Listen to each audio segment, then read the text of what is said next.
My latest video, unsurprisingly, confused many of you. You kept asking in the comments section, what is the difference between identity and behaviors? Identity and intentions, the self and plans and decisions and choices. Is there any difference? Like, if someone behaves in a certain way or has a premeditated intention to commit an act, doesn't this amount to who this person is? To summarize your questions, are behaviors not the same as one's identity? And this is the topic of today's video. I'll give it to you in a nutshell so that you can log off and move on to much more interesting and less verbose videos. In a nutshell, how you behave is not who you are. Take it from me, Sam Vaknin, author of Malignant Self-Love, Narcissism Revisited, and a professor of psychology in the Commonwealth Institute in Cambridge, United Kingdom. Identity is not the same as behaviors for the simple reason that behaviors can and do change, whereas what we call core identity, the self, or in early psychoanalytic literature, the ego, these actually do not change. Now, I know this creates another source of confusion. All kinds of self-styled experts, coaches in the self-help industry and books, they keep telling you that you can change who you are. You can change your identity. You can change yourself so utterly and completely that you would be unrecognizable even unto yourself. But this is, of course, unmitigated nonsense and emanates from the conflation of certain determinants of personality and what we call core identity and self. Core identity and self form during early childhood. There are a variety of theories as to how the self is formed, starting early on with Sigmund Freud and then more predominantly Jung, and evolving throughout the ages. And today we have a plethora, a multitude of theories as to how the self forms. But what is common to all of them, the accepted wisdom is, once the self has ossified, once the self has crystallized, once the self has constellated, became integrated and formed, the self or the core identity are largely intact and unchangeable and immutable throughout the lifespan.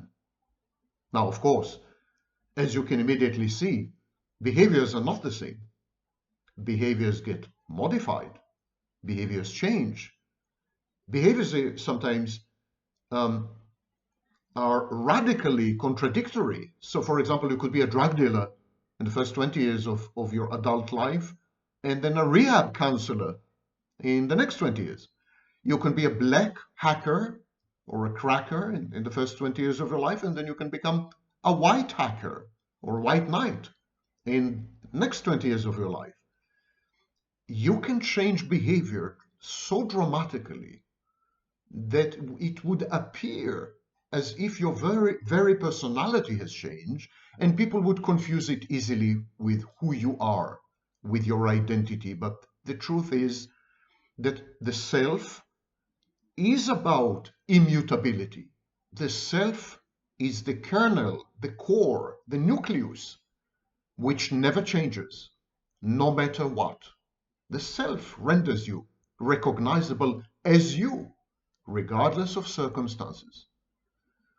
And so identity is not the same as behaviors, because a great definition of the self is a sense of continuity across environments, changing circumstances, life mishaps and events, and other externalities.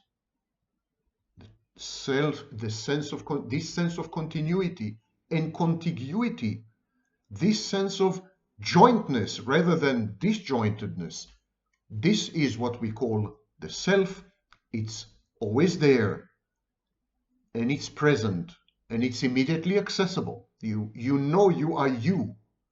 Even if you find yourself in the most amazingly new environment, subject to unpredictable circumstances, in the most uncertain interactions with people. And so even then, when everything around you is chaos and mayhem and tumult, even then you know that you are you. Even when the chaos is internal, you experience emotion dysregulation, you experience even identity diffusion, you still know that it is you who is experiencing these things.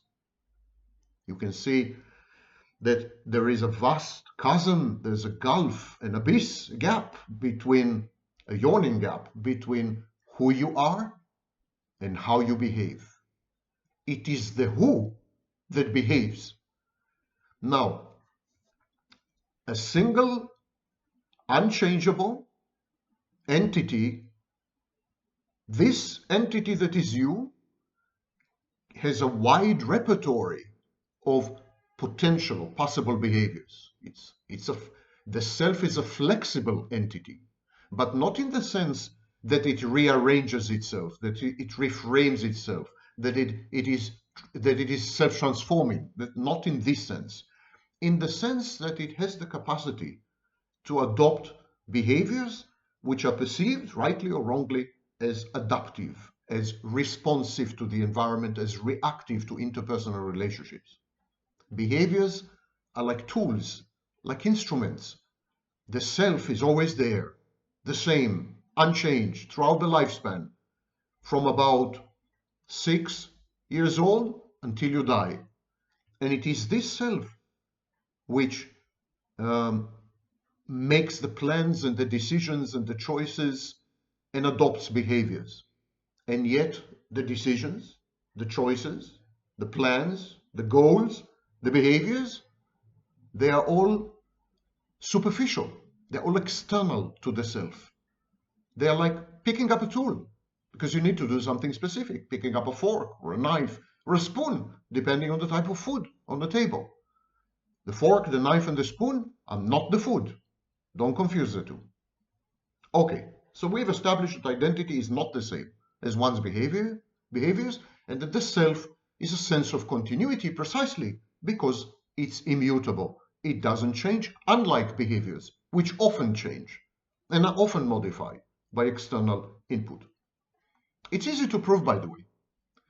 Consider your body, for example, or your body integrity. Imagine that owing to a horrible accident, you have been quadruply amputated. Both your arms and your legs are gone.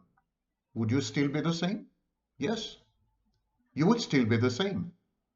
So body integrity has nothing to do with identity and sense of self. How about aging? Are you the same person at age 80 that you are or that you were at age 20? Why go so far? Are you the same at age 40 that you were at age 20? Of course you're not. You're dramatically different, inconceivably different. You're like two different people, but you are still you.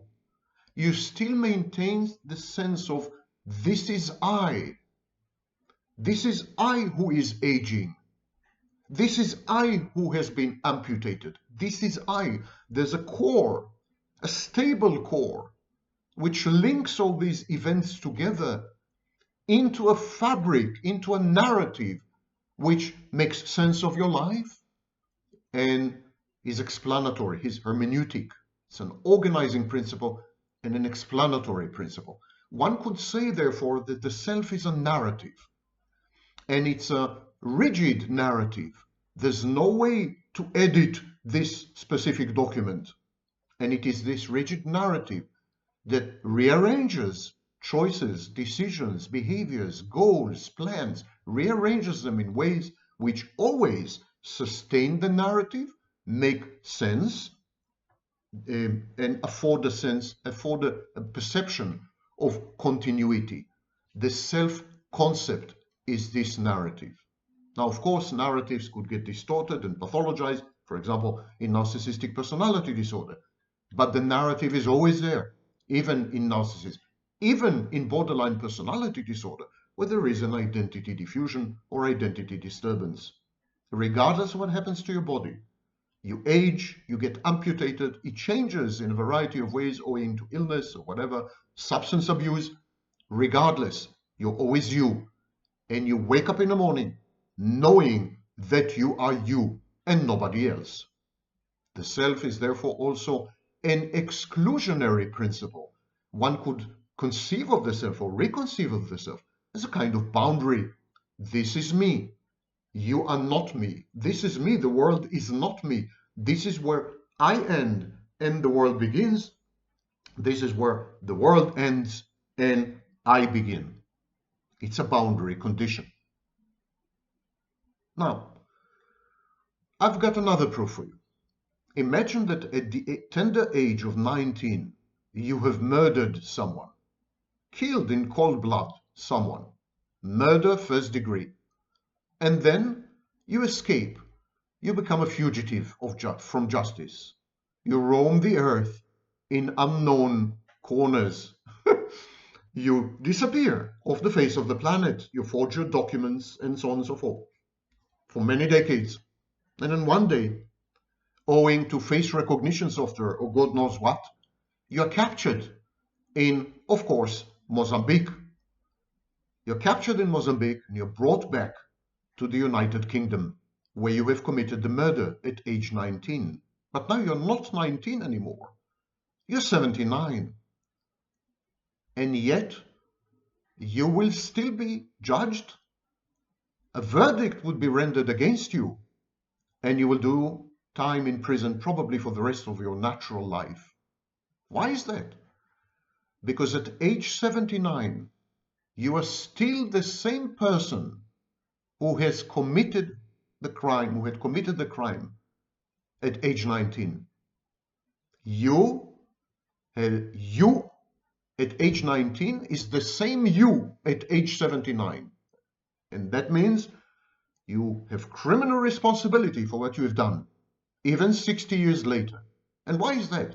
Because we recognize, not only in psychology, not only in personality psychology, not only in ego or self-psychology, but we recognize in the legal system that there is a core identity, there is a self, there is a you that never ever changes. And this you bears criminal responsibility regardless of the passage of time, bodily changes, and even mental changes. For example, you would still be sentenced even if you were with Alzheimer's disease.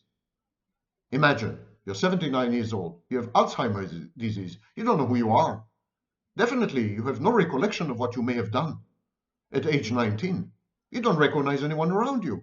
You're totally amnesiac, yet you would still be sentenced to prison. Murder is punished decades later because your behaviors may have changed. You may have become a charitable, compassionate, loving person. You may have become a pillar of the community.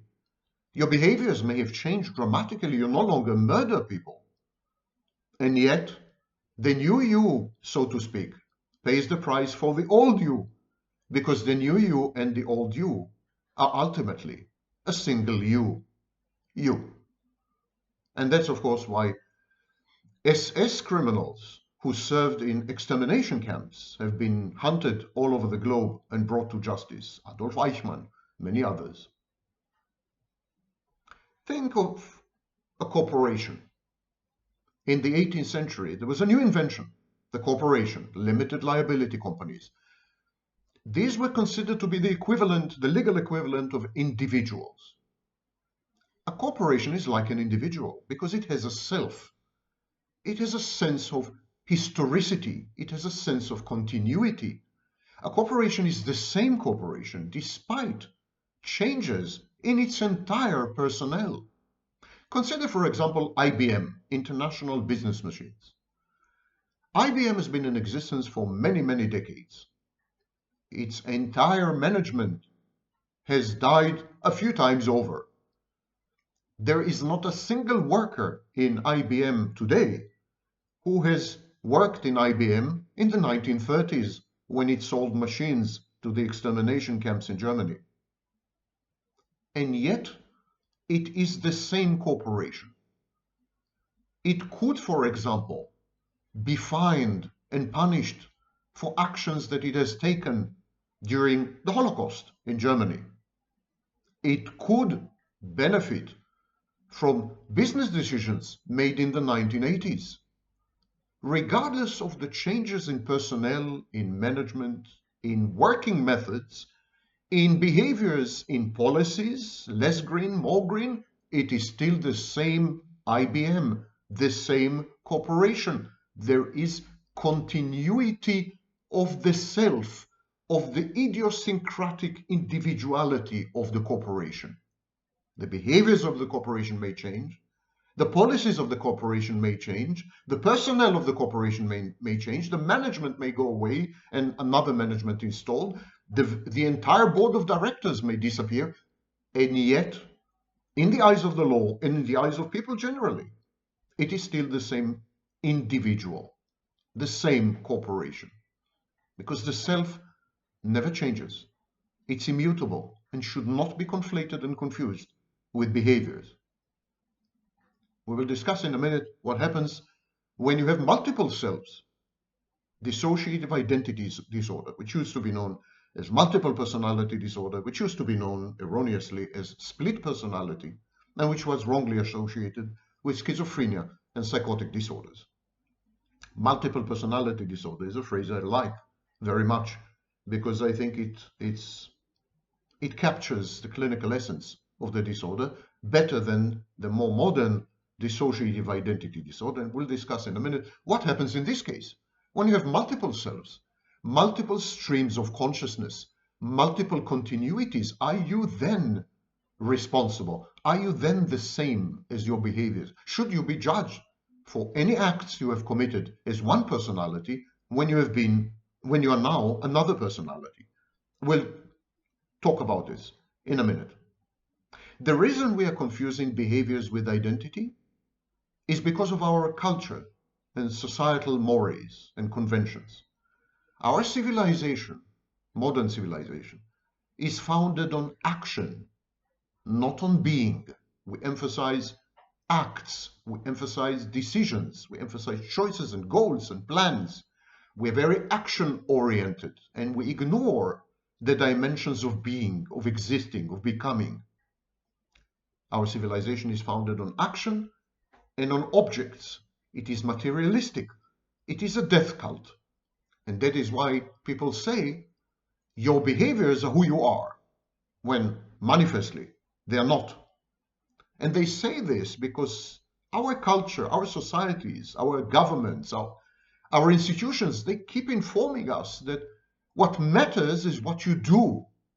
What matters are your choices and decisions, not who you are. Who cares about who you are? It's what you do that counts. It's how much money you have. It's how accomplished you are, what type of car you drive, and is your smartphone the latest? We consume not only inanimate, inert objects, we consume each other. We have become consumer products. We commoditize each other. We objectify each other. So in this death cult, of course, people would confuse who you are, yourself, your core identity, your essence, your quiddity, with how you behave, with how you act, and with the outcomes of your actions, cumulative outcomes. It's a type of hoarding. It's compulsive. Let us read the definitions, a few definitions from the American Psychological Association dictionary, and then transition to the discussion of multiple personality disorder, dissociative identity disorder. The APA dictionary defines identity as an individual's sense of self, defined by a set of physical, psychological, and interpersonal characteristics that is not wholly shared with any other person. The exclusionary element, yes? And B, a range of affiliations, example, ethnicity and social roles. Identity involves a sense of continuity, or the feeling that one is the same person today that one was yesterday or last year, despite physical or other changes. That's a dictionary. That's not Samvatni. Such a sense is derived from one's body sensations, one's body image, and the feeling that one's memories, goals, values, expectations, and beliefs belong to the self. This is also called personal identity. In cognitive development, the identity is an awareness that an object is the same, even though it may undergo transformations. For example, a coffee cup remains the same object despite differences in distance, size, color, lighting, orientation, shape, and may I add, whether it contains coffee or not, temperature, whether we break it, or and so on and so forth. So this is called object identity. There is something called identity theory. It's a theory that mental states are identical with brain states. In token identity theory, identical mental and brain states occur within the individual. So there's a grounding of the concept of core identity in self in neurobiological conditions and substrate, neurobiological wetware, hardware. Type identity theory extends this to theorize that when two or more people share a mental state, the belief that ice is cold, for example, they also have the same brain state. And this is the foundation of what is called entrainment, which is a major component in narcissistic abuse. Okay, this is also called central state theory, identity theory of the mind, and so on. But what is the self? The APA dictionary defines the self this way: the totality of the individual, consisting of all characteristic attributes, conscious and unconscious, mental and physical. Apart from its basic reference to personal identity, being, and experience, the term self is used in psychology in a wide-ranging way. According to William James, the self can refer either to the person as the target of appraisal, one introspectively evaluates how one is doing, or to the person as the source of agency. One attributes the source of regulation of perception, thought, and behavior to one's body or mind. Carl Jung maintained that the self gradually develops by a process of individuation, which is not complete until late maturity is reached. Alfred Adler identified the self with the individual's lifestyle, the manner in which they seek fulfillment. This is a discarded view, by the way. It's no longer used. Karen Horney held that one's real self, as opposed to one's idealized self-image, consists of one's unique capacities for growth and development. In other words, Horney's view was that the self is some kind of machinery, some kind of core that has potentials, is a field of potentials. Gordon Allport substituted the word proprium for self and conceived of it as the essence of the individual, consisting of a gradually developing body sense, identity, self-estimate, and a set of personal values, attitudes, and intentions. Austrian-born US psychoanalyst Heinz Kohut used the term self to denote the sense of a coherent, stable, and yet dynamic in some ways, experience of one's individuality, continuity in time and space, autonomy, efficacy, motivation, values, and desires. Kohut believed that this sense emerges through healthy narcissistic development, empathically supported by the significant figures in one's early life, mainly the mother, and that conversely, narcissistic developmental failure leads to a fragile or incoherent sense of self. Now, back to my promise. What happens if you have more than one self? Imagine that you have, like Mulligan, 17 selves. What happens if you have 3 selves, 4 selves, 5 selves? What happens if you have what used to be called multiple personality? One day you are a 20-year-old woman, the next day you are a 45-year-old burly logger, and the next day you are a 65-year-old intellectual, and the next day you're an 8-year-old child. What happens then? Imagine you have committed a crime. Imagine you have murdered someone. You have murdered that someone as a logger. Would the woman be responsible? Would the child be responsible? Would the elderly intellectual be responsible? Why should they be held responsible? It's the logger who has committed the crime. I'll give you a tip or a hint. You would still be considered responsible. You will be taken to court. you'll be adjudicated, you'll be sent to prison for the rest of your life or executed, depending on the country. DID, dissociative identity disorder, multiple personality disorder, is not a defense. It is recognized that in some extremely rare cases, some bodies and some minds host a group of personalities, a group of dissociative states or dissociative self-states. This is recognized. But it's still you. Even in this extreme condition, the legal theory is that it is still you. There is still an immutable core that should be held responsible, criminally responsible, for one's actions. So let's retrace. Imagine there's someone, we'll call him Dan. Imagine that Dan were a victim or sufferer of multiple personality disorder. What if one of his alters, one of the multitude of identities who share Dan's mind and body, imagine that one of the alters committed a crime. Should Dan be held responsible? What if this alter, this fragment of personality, this separated, dissociated self-state, what if this alter, let's call him John, what if John committed a crime and then vanished, leaving behind another alter, call this other alter Joseph, in control? So there's Dan. Dan is the container. Dan is the receptacle. And within Dan, there are many personalities jostling for space and control. One day, one of these personalities, John, has taken control over the system, has killed someone, vanished, and handed the control over to another entity, Joseph, an alter called Joseph. Should Joseph be punished? Should Joseph be executed for for the murder committed by John? What about Dan? Where is Dan in all this? Should Joseph be held responsible for the crime John committed? What if John were to reappear 10 years after John has vanished? What if he were to reappear 50 years after he vanished? What if he were to reappear for a period of 90 days only to vanish again?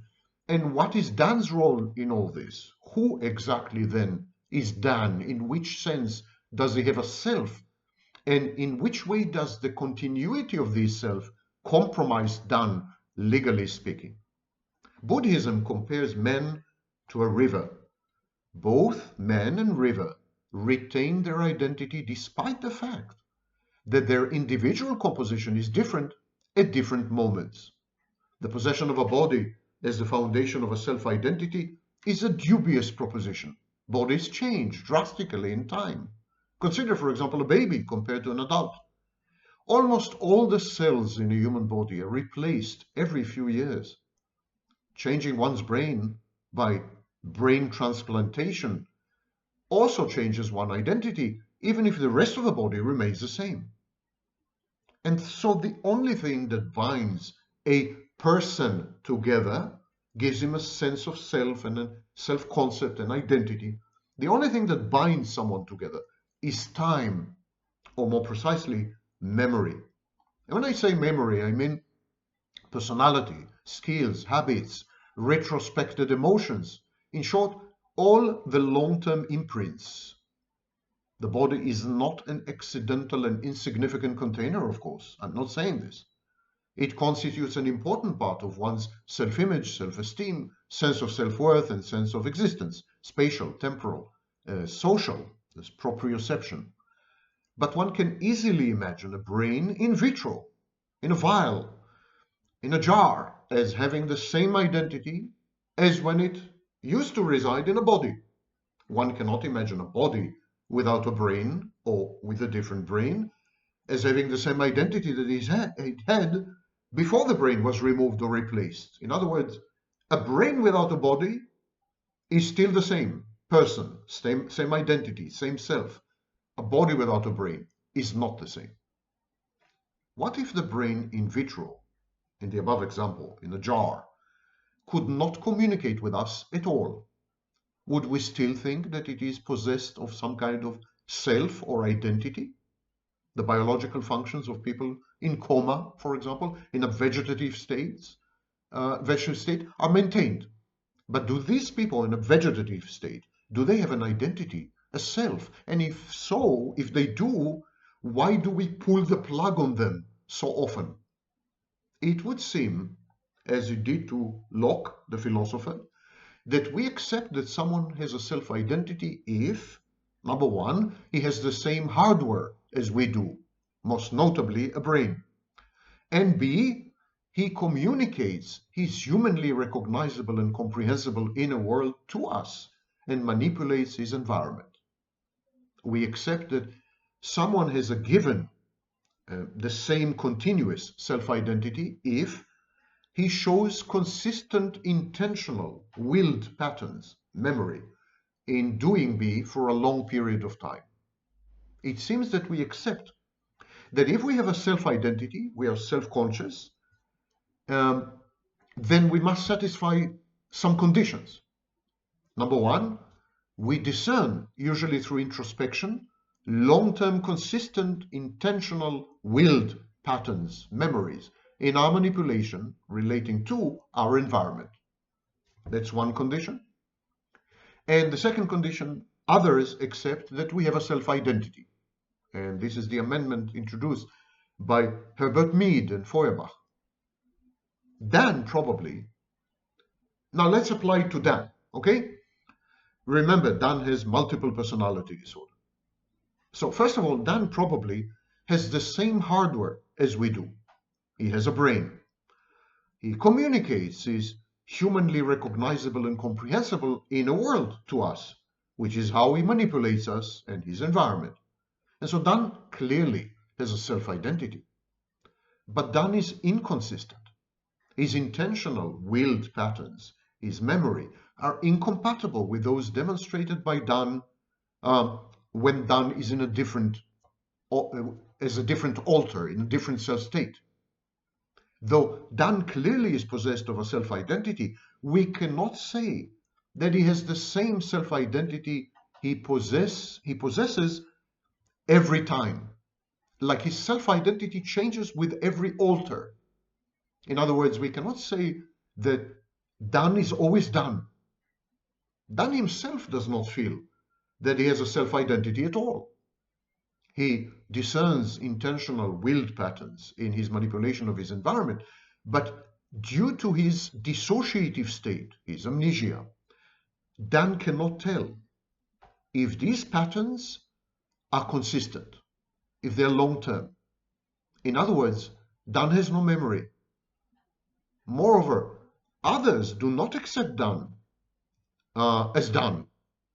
They have their doubts because they have witnessed Dan as being not Dan in various periods.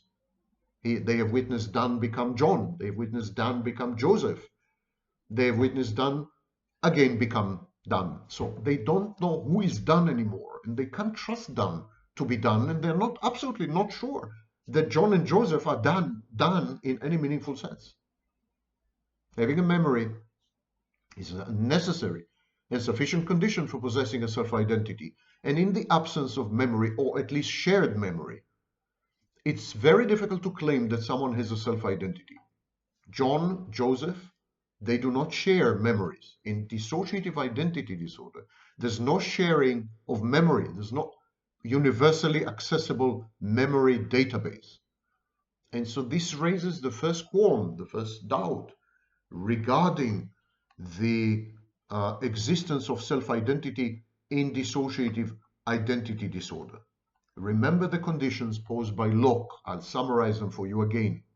Someone has a self-identity if they have the same hardware, brain, and they communicate their humanly recognizable and comprehensible inner world to us, and thereby manipulate their environment. These are the two conditions of Locke.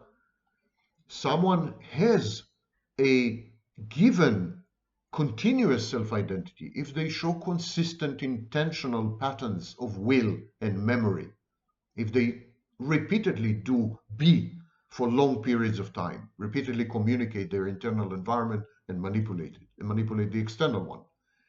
And so we have a self-identity if we discern usually through introspection, long-term, consistent, intentional, willed patterns and memories in our manipulation of the environment, in relating to the environment, and also others accept that we have a self-identity. This is Herbert Mead and Feuerbach. So these are the conditions. Bear them in mind as we progress. So we have established that without continuous shared resource of memory, we don't have identity. And yet, resorting to memory to define identity may appear to be circular, tautological argument. It's like, how do you define identity? You define it by memory, using memory. And how do you define memory? It's someone with an identity that has a memory. So it's a tautology. When we postulate memory, don't we already presuppose the existence of someone who remembers, a remembering agent with an established self-identity? Moreover, we keep talking about discerning, intentional, will, voluntary, patterns. But patterns. But isn't a big part of our self in the form of the unconscious? Repressed memories. Isn't it unavailable to us? Like if we define self-identity as introspection, as intention, as will, as memory, we are excluding the unconscious, because the unconscious cannot be introspected, cannot be discerned. It's not intentional. There's no will in the unconscious. And so we are excluding the unconscious, but the unconscious is like 90% of our mental life. Don't we develop psychological defense mechanisms against repressed memories and fantasies, against unconscious content which is incongruent with our self-concept? We do. And so isn't the use of memory and introspection as the foundational cornerstones of self-identity and continuity, isn't this counterfactual? Isn't this ignoring a major part of the human psyche? Even worse, this hidden, occult, inaccessible, dynamically active part, the content that is repressed in the unconscious, is a part of our selves. No one would deny that the self includes the unconscious. And it is thought responsible for our recurrent discernible patterns of behavior. The unconscious is responsible for behavior. A few scholars would even say much more so than the conscious. There was Freud's attitude. The phenomenon of post-hypnotic suggestion, for example, seems to indicate that actually the unconscious plays the major part. But this seems to be the case. The unconscious rules many of our behaviors and choices and decisions and so on and so forth. The existence of a self-identity is therefore determined through introspection and observation. We introspect and others observe us. But we introspect and others observe not only the conscious part, but presumably the unconscious part. And that, to some extent, is an extension of Lacan's belief that the unconscious was the amalgam of voices of others. But the unconscious is as much a part of one's self-identity as one's conscious. What if, due to a mishap, the roles were reversed? What if Dan's conscious part were to become his unconscious and his unconscious part were to become his consciousness? What if all his conscious memories and drives and fears and wishes and fantasies and hopes, which used to be conscious, have become unconscious, while his repressed memories, drives, the energy attendant upon these memories and content, what if these were to become conscious? Would we still say that it is the same Dan, that he retains a core identity, an immutable self-identity? Think about it for a minute. If your unconscious became your conscious and your conscious became your unconscious, would you still be the same person?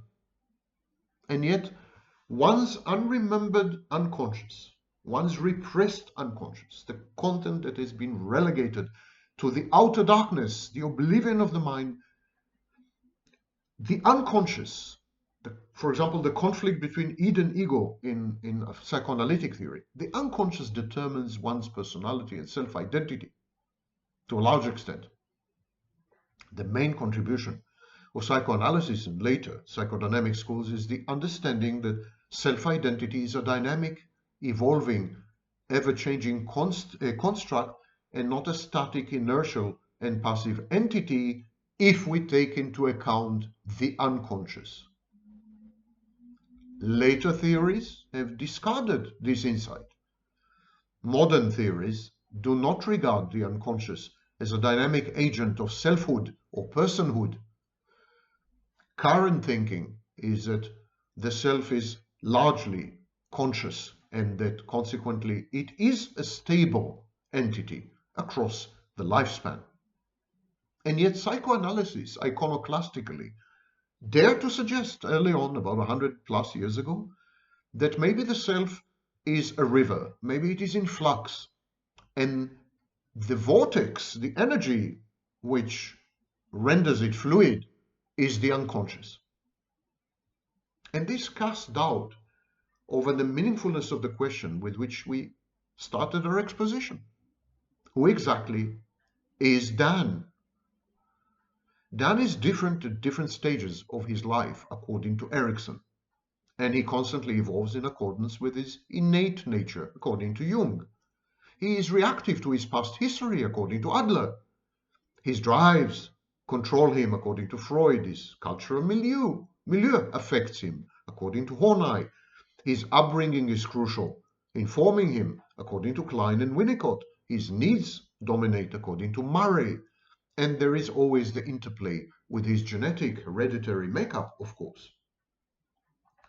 So according to psychoanalytic theory and later psychodynamic schools, and to some extent object relation schools, Dan is not a thing. He's a process. He is ever-changing. He is mutable. He is dynamically transformative. Even Dan's personality traits and cognitive style, which may well be stable, are often influenced by Dan's social setting and by his social interactions. Is triggering. The environment triggers.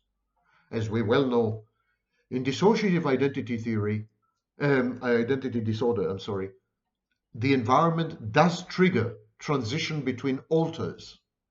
And in my theory, the IPAM theory, intrapsychic activation model, the external environment coupled with the internal environment, they trigger together transitions between self states. It would seem that having a memory is a necessary but insufficient condition for possessing a self-identity. One cannot remember one's unconscious states, although one can remember their outcomes.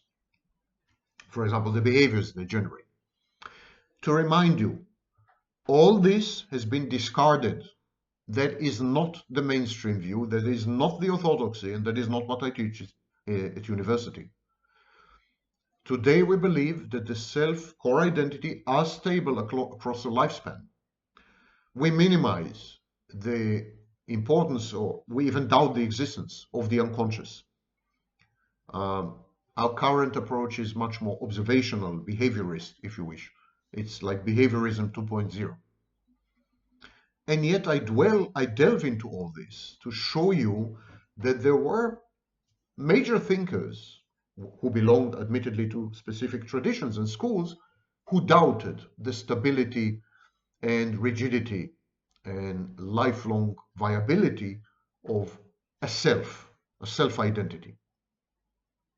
One often forgets events, names, and other information, even if they were conscious at a given time in one's past. Yet one's unremembered unconscious is an integral and important part of one's identity and oneself, according to these early theories and schools in psychology. The remembered as well as the unremembered constitute one's self-identity. That is not my approach. I've stated my approach at the beginning of this video, but I owe you this historical survey. The philosopher Hume said that To be considered in possession of a mind, a creature needs to have a few states of consciousness linked by memory in a kind of a narrative or personal mythology. And can this conjecture be equally applied to unconscious mental states, subliminal perceptions, beliefs, drives, emotions, desires, repressed content?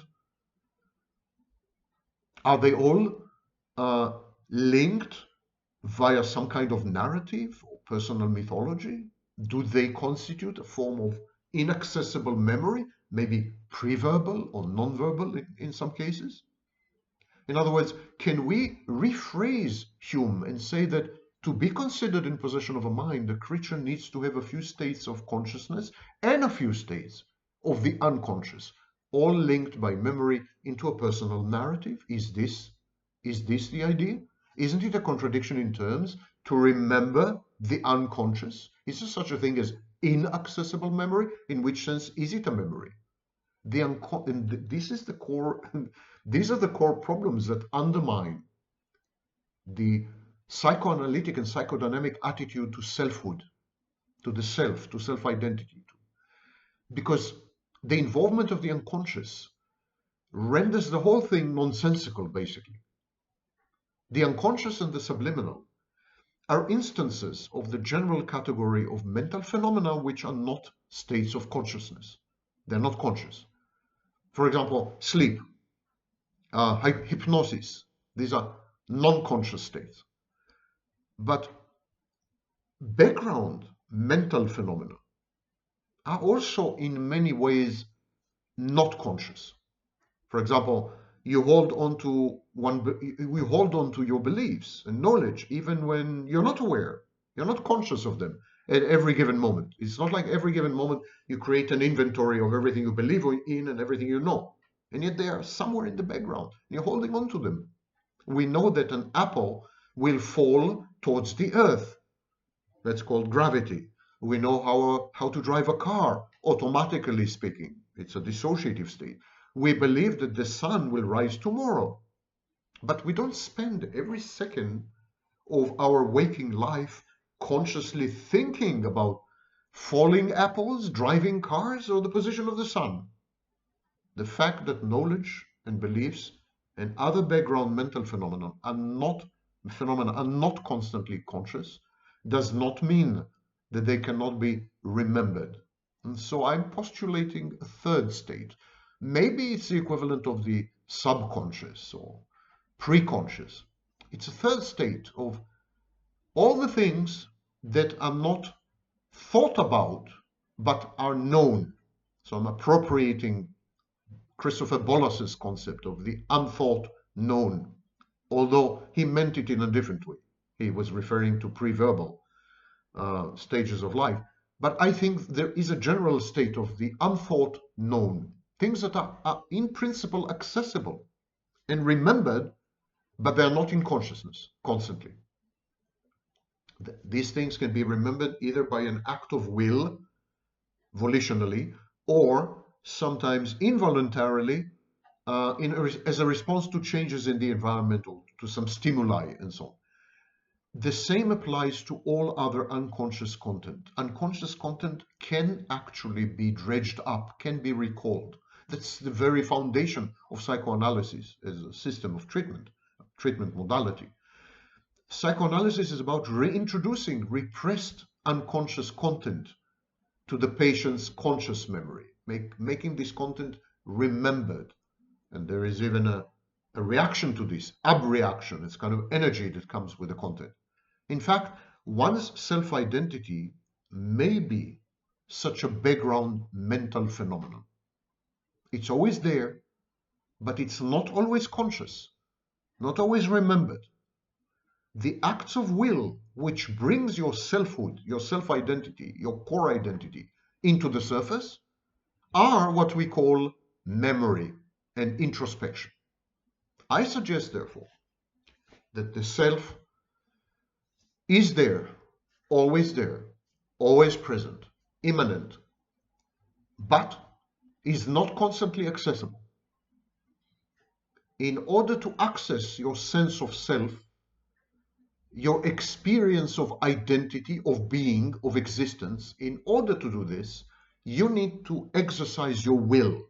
You need to, for example, introspect, or you need to remember.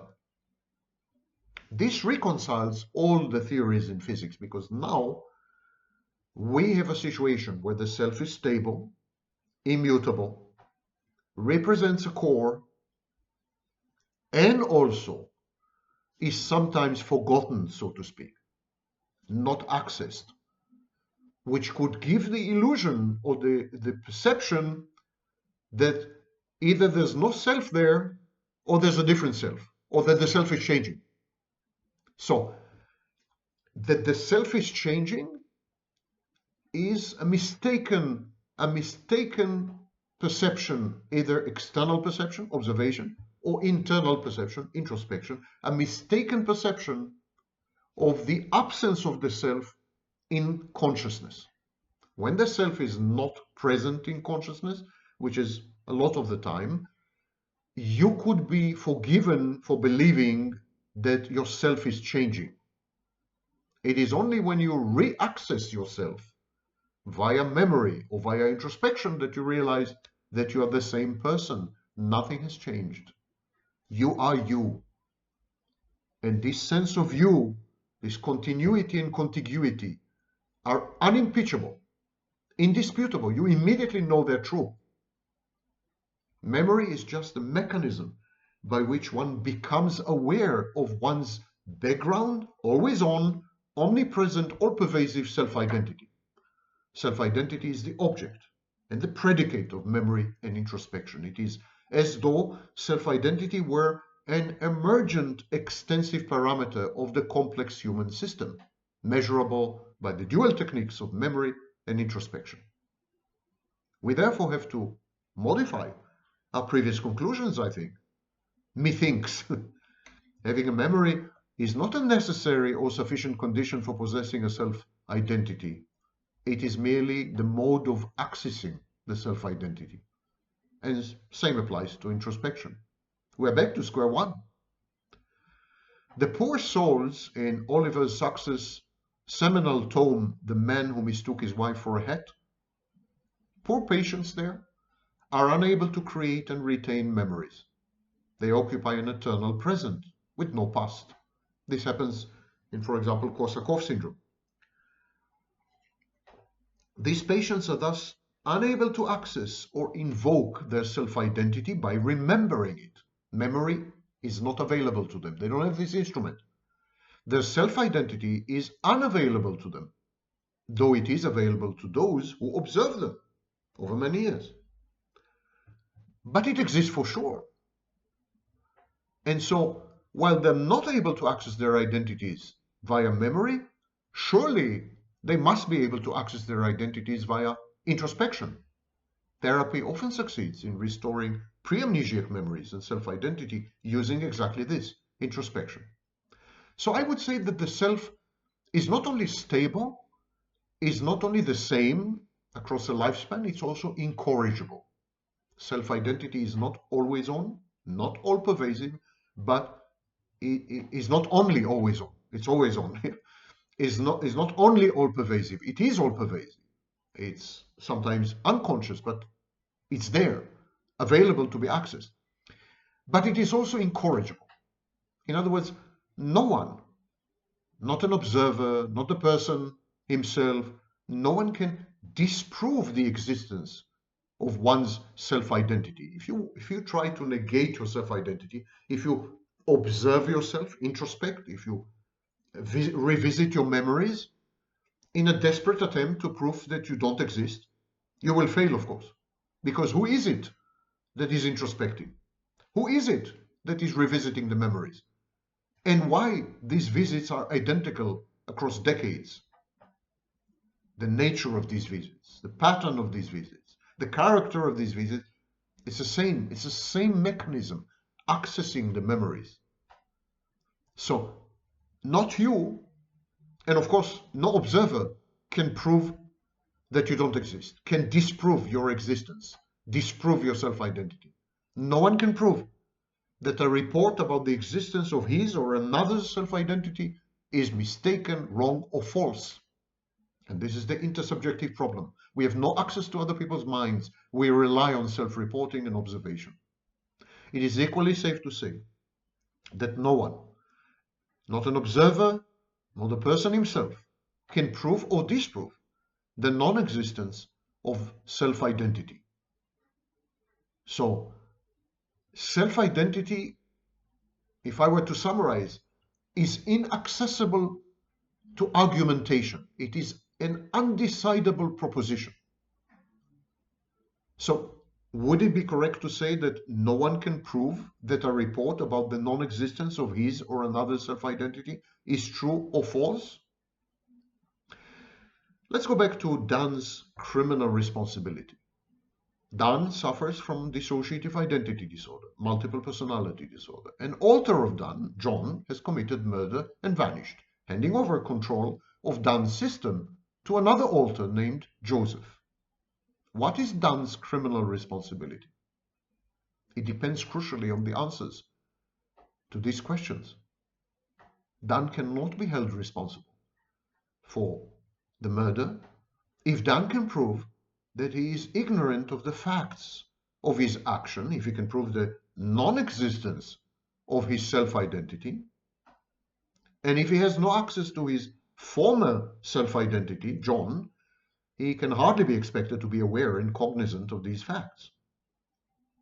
So what is at question is not Dan's mens rea, Dan's criminal intent. What is at question is not the application of the McNaughton test. Did Dan know the nature and quality of his act, or could he tell right from wrong? We are not here to determine whether Dan was insane, legally insane, when he committed the crime. We are here to determine whether Dan was at all when he committed the crime. A much broader issue is at stake. Is it the same person? Is Dan the same person as John? John killed someone. Is Dan the same person? Dan, John, Joseph, they're all members of the same dissociative system. They're alters. Are they responsible for each other's actions or inaction? Is the murderous John the same person as the docile and peace-loving Dan? Even though Dan seems to own the same body and has access to the same brain as John, Dan and John share the same body, share the same brain. Even though Dan is manifestly sane, he patently has no access to his former self-identity. He has changed so drastically that it is arguable whether he is still the same person. He seems to have been replaced, or even one might say possessed. Finally, we can try to put all these strands of our discourse together to unite them into this double definition. It would seem that we accept that someone has a self-identity if, number one, he has the same hardware as we do, notably a brain, and by implication the same software as we do, an all-pervasive, omnipresent self-identity. And B, he communicates his humanly recognizable and comprehensible inner world to us, and by doing so manipulates his environment, us included. We accept that someone has a specific, the same, continuous self-identity if, C, he shows consistent, intentional, willed patterns, memories in doing B for a long period of time. It seems that we accept that we have a specific self-identity, that we are self-conscious of a specific identity if, A, we discern, usually through memory and introspection, long-term, consistent, intentional, willed patterns, memory, in our manipulation of our environment, in relating to our environment. And B, other people accept that we have a specific self-identity. The role of other people as observers is therefore crucial, in a crucial determinant of self-identity. And this has been described by many giants in psychology. We are defined from the outside, Lacan, Fairbairn, Freud, Jung, you name it. Almost everyone agrees that the self is relational. The self is the outcome of interacting with other people, one way or another. In conclusion, Dan undoubtedly has a self-identity. He is human. He is endowed with a brain. Equally undoubtedly, this self-identity is not Dan's, but a new, unfamiliar one, John. And this innate contradiction is the stuff of nightmares, body snatching, demonic possession, waking up in a strange place, not knowing where you are and who you are. Without a continuous personal history, we are not.